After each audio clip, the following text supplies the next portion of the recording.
দেখো গতকাল আমরা 18 উদাহরণ 18 উদাহরণ 19 উদাহরণ 20 উদাহরণ 21 এ পর্যন্ত করাইছি। হ্যাঁ, আজকে শিখব উদাহরণ 22। তো আমরা ওই উদাহরণ 22-এ একটা নিয়ম মাথায় রাখবা, সেটা হচ্ছে কি দুইটি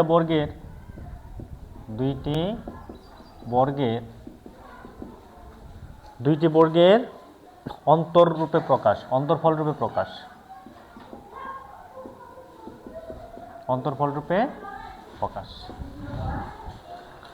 দেখো একটা রাশিকে দুইটা বর্গের অন্তরফল রূপে প্রকাশ।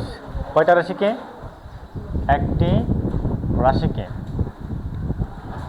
একটি রাশিকে দুইটি বর্গের অন্তরফল রূপে প্রকাশ। এখন দেখো এখানে বলছে কি দুইটা বর্গের, কয়টা বর্গ? দুইটা। তো ধরো এ আর বি, বর্গ মানে কি বলছিলাম? 2 মানে স্কোয়ার, ঘন মানে কি 3। তাহলে আমরা তো বলবো যে দুইটা বর্গ, এ একটা বর্গ এ একটা বর্গ। এখন অন্তর মানে কি বলতো? বিয়োগ। অন্তর মানে কি বিয়োগ। তাহলে এ একটা বর্গ এ একটা বর্গ, দুইটা বর্গের অন্তরফল মানে বিয়োগ। দেখো তো বুঝছো কিনা? তাহলে দেখো এই সূত্রটা কিন্তু আমরা বলছিলাম A square minus B square সমান কি A plus B into A minus B, পড়ছিলাম না? তাহলে কি A square minus B square সমান কি A plus B into A minus B. আচ্ছা, এখন আমাদের এই একটা অঙ্ক দিছে, কি বলছে? A square minus 1 plus 2b minus B square. তো আমাদের প্রথম কাজ কি? আমরা কয়টা নিয়ম শিখছি উৎপাদকের? 3টা। 1 নম্বর নিয়ম হচ্ছে যে যদি এখান থেকে কোনো সাধারণ উৎপাদক থাকে সেটা কমন নিতে হইব। এখন দেখো তো এখানে কি এ সবার ভিতরে আছে? নাই, তাহলে এই নিয়ম খাটে না। তারপরে দেখো তারপরে কি শিখছিলাম? বর্গের সূত্র কয়টা? 2টা। একটা কি A plus B whole square সমান কি A square plus 2ab plus B square, আর A minus B whole square সমান কি A square minus 2b plus B square. এখন দেখো এখানে 2 নম্বর নিয়মটা এটা ট্রাই করি। তারপরে আরো একটা জিনিস শিখেছিলাম যে ধরো 2ab মাঝখানে যদি এখানে যদি মাইনাস থাকে, এখন 2 এর সাথে কি আছে? এ। 2 এর সাথে কি আছে? বি। তখন কিন্তু আমরা লিখি এ স্কয়ার, তারপরে আমরা কি লিখি? B square. তখন আমরা কি লিখি? A minus B whole square, ঠিক না? আবার দেখো আমি যদি 2ab এর আগে কি দেই? প্লাস দেই, তাহলে এটা কি হয়? 2 এর সাথে এ আছে এ স্কয়ার, 2 এর সাথে বি আছে বি স্কয়ার, এটা কি হবে? এ প্লাস বি হোল স্কয়ার। এখন একটু লক্ষ্য করো এই উৎপাদকের দিকে তাকাও। 2 এর সাথে কি আছে? বি। মনে মনে আরেকটা কি আছে? 1। 2 এর সাথে কি আছে? বি। আরেকটা মনে মনে কি আছে? 1। তাহলে 2 এর সাথে বি, এই যে বি স্কয়ার, কি বি স্কয়ার। আবার 2 এর সাথে কি 1 আছে না? ওই যে 1 আছে। তাহলে তো আমাদের মোটামুটি সূত্রের আমি তো লক্ষণ পাচ্ছি, ঠিক না? তো এই জন্য আমরা করবো যে এ স্কয়ার যা আছে তাই, এটার একটু সাজাও। বি স্কয়ার আগে নাও, বি স্কয়ারের আগে মাইনাস আছে মাইনাস নাও, বি স্কয়ার নাও, প্লাস 2b নাও, মাইনাস 1 নাও। দেখো তো বুঝছো কিনা? মানে জাস্ট এটা সাজাইছি, ঠিক আছে? আচ্ছা, তারপর দেখো এ স্কয়ার যা আছে তাই। এখন দেখো এখানে B square plus 2b minus 1 এরকম সূত্র শিখছো। বি স্কয়ার মাইনাস 2ab, এনও প্লাস আছে, তাহলে ধরো এটাই যদি আমি খাটাই না, এ স্কয়ার ধরো এ স্কয়ার মনে মনে প্লাস প্লাস 2ab, কিন্তু এখানে তো প্লাস আছে, এখানে কি পাইছি? তাও খাটে না। সেজন্যই আমরা কি করব? এখানে মাইনাসটা কমন নিব। মাইনাসটা কি নিব? কমন নিব। কমন নেওয়ার পরে আমরা অবশ্যই ব্রেকেট দিব। আর আমরা কি বলছিলাম? ব্রেকেটটা সবসময় গুণ হিসেবে কাজ করে। তাহলে এখানে বি স্কয়ার যা আছে তাই। দেখো এই যে এখানে বি স্কয়ারের আগে মাইনাস কমন নিছি, ব্রেকেটটা গুণ হয়ে গেছে, প্লাসে মাইনাসে মাইনাস, মাইনাস এই 2b, মাইনাসে প্লাস এই 1।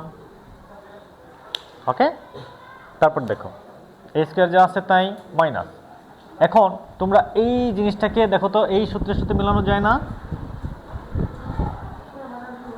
ইয়েস। তাহলে দেখো আমরা লিখব যে এখানে এ থাকার কারণে এ স্কয়ার, বি থাকার কারণে বি স্কয়ার। এখানে এ স্কয়ার পাইছি কিন্তু বি স্কয়ার কি পাইছি না? আমরা আরেকটু সাজাই, লিখব B square minus 2b plus 1 এর লেখা 1 স্কয়ার। আচ্ছা 1 এখানে কয়টা? 2টা না? 2টা 1 তো একই হয় না? আচ্ছা, কারণ আমরা জানি 1 স্কয়ার সমান কি 1 ক্রস 1, 2টা 1 স্কয়ার সমান 1ই না? তাহলে 1 এর লেখা 1 স্কয়ার লেখা একই না? এই জন্য আমরা লিখলাম। তারপর দেখো আমি এ square minus two A B one না এ ওয়ান দিবা, ওকে। তাহলে এ স্কোয়ার মাইনাস এটা এইটুকের ফর্মুলা কি হবে, এ square minus two A B plus B square. তাহলে আমরা লিখবো এ স্কোয়ার যা আছে তাই, এটার কোনো কাজ করি নাই, মাঝখানে মাইনাস। এখন আমরা লিখবো এটার সাথে এটা তুলনা করো, টু এ বি, এ থাকার কারণে এ স্কোয়ার, বি থাকার কারণে বি স্কোয়ার। এখানে টু এর সাথে বি আছে, টু এর সাথে ওয়ান আছে, এ বি থাকার কারণে বি স্কোয়ার, ওয়ান থাকার কারণে ওয়ান স্কোয়ার। তখন আমরা লিখছি এ মাইনাস বি হোল স্কোয়ার, এ মাইনাস বি, এ থাকার কারণে এ, বি থাকার কারণে বি, এখানে এ ধরছি আমরা বি, সূত্রের মাঝখানে মাইনাস, এই যে মাইনাস, আর এখানে বি ওয়ান, এ ওয়ান হোল স্কোয়ার, এ হোল স্কোয়ার, ওকে।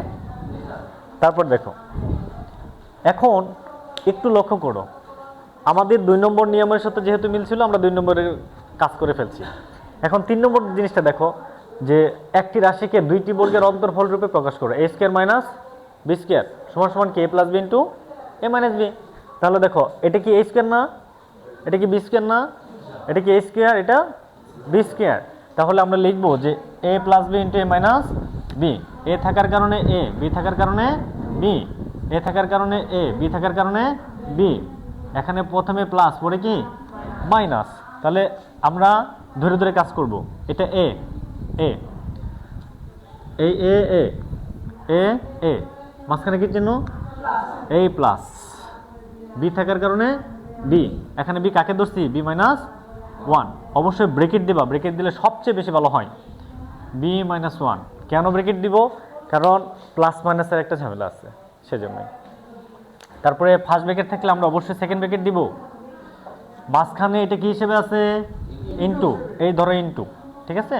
তারপরে এ মাইনাস বি, এ ধরছি আমরা একে, এ মাইনাস বি হচ্ছে বি মাইনাস ওয়ান ব্রেকেট, এই সেকেন্ড ব্রেকেট, ওকে।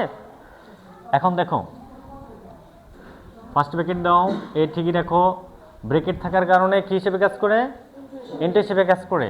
তাহলে আমরা লিখবো বি এর আগে প্লাস, প্লাসে প্লাসে প্লাস বি, প্লাসে মাইনাস, প্লাসে মাইনাসে মাইনাস এ ওয়ান ব্রেকেট। আবার ব্রেকেট দাও, এ বি এর আগে কি প্লাস, প্লাসে মাইনাসে মাইনাস বি, মাইনাসে মাইনাসে প্লাস এ ওয়ান। এই হচ্ছে আমাদের আনসার।